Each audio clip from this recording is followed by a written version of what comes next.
मेरे channel astro Riya Sharma को subscribe करें, बेल आइकन को टैप करें ताकि मेरी हर वीडियो की नोटिफिकेशन आप तक जल्द से जल्द पहुंचे। नमस्कार दोस्तों, आप सभी का हमारे इस चैनल में बहुत बहुत स्वागत है। आज हम बात करेंगे कामिका एकादशी के व्रत कथा के बारे में। श्रावण मास के कृष्ण पक्ष की एकादशी को कामिका या पवित्र एकादशी के नाम से जाना जाता है। इस बार ये व्रत 16 जुलाई वीरवार को आ रहा है। पाप से भय भी मनुष्य को कामिका एकादशी का व्रत अवश्य करना चाहिए। एकादशी व्रत से बढ़कर पापों के नाश का कोई दूसरा उपाय नहीं है। जो कामिका एकादशी पर श्रद्धा पूर्वक भगवान विष्णु को तुलसी पत्र अर्पण करता है, वह समस्त पापों से दूर हो जाता है। तुलसी के दर्शन मात्र से ही मनुष्य के समस्त पाप नष्ट हो जाते हैं। आइए जानते हैं इसकी कथा के बारे में।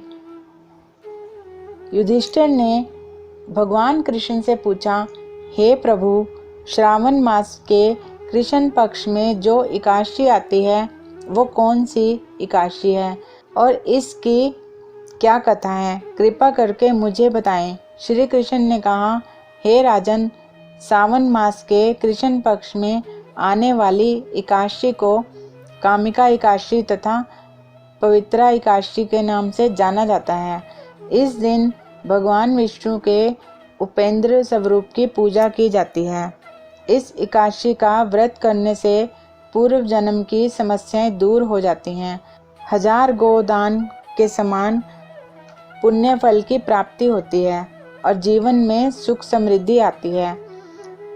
अब मैं आपको इसकी कथा के बारे में बताता हूँ। किसी गांव में एक ठाकुर और एक ब्राह्मण रहते थे। दोनों की एक दूसरे से बिल्कुल नहीं बनती थी। एक दिन उस ठाकुर का ब्राह्मण से झगड़ा हो गया और क्रोध में आकर उसने ब्राह्मण की हत्या कर दी। ब्रह्म हत्या के पाप से दुखी उस ठाकुर ने ब्राह्मण का अंतिम संस्कार करना चाहा, लेकिन अन्य ब्राह्मणों ने उसे ऐसा करने से रोक दिया। ब्रह्म हत्या का दोषी होने के कारण ब्राह्मणों ने उसके यहाँ भोजन करने से इनकार कर दिया। इससे व्यथित उस ठाकुर ने एक ऋषि से इस पाप के निवारण का उपाय जानना चाहा। इस पर ऋषि ने उसे कामिका एकादशी व्रत करने को कहा। इसके बाद उस ठाकुर ने ऋषि की आज्ञा अनुसार कामिका एकादशी का व्रत किया।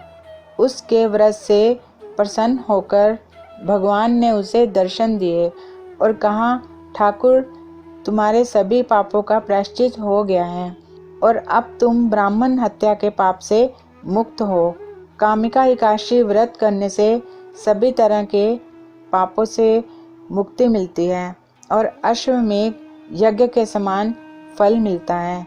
इसलिए इस एकादशी को आध्यात्मिक साधकों के लिए बहुत महत्वपूर्ण माना जाता है, क्योंकि यह व्रत चेतना से सभी प्रकार की नकारात्मकता को नष्ट करता है और हृदय को दिव्य प्रकाश से भर देता है। आशा करती हूँ आपको मेरी यह वीडियो पसंद आई होगी। भगवान आपकी सभी मनोकामनाओं को पूरा करें। वीडियो को लाइक करें, शेयर करें।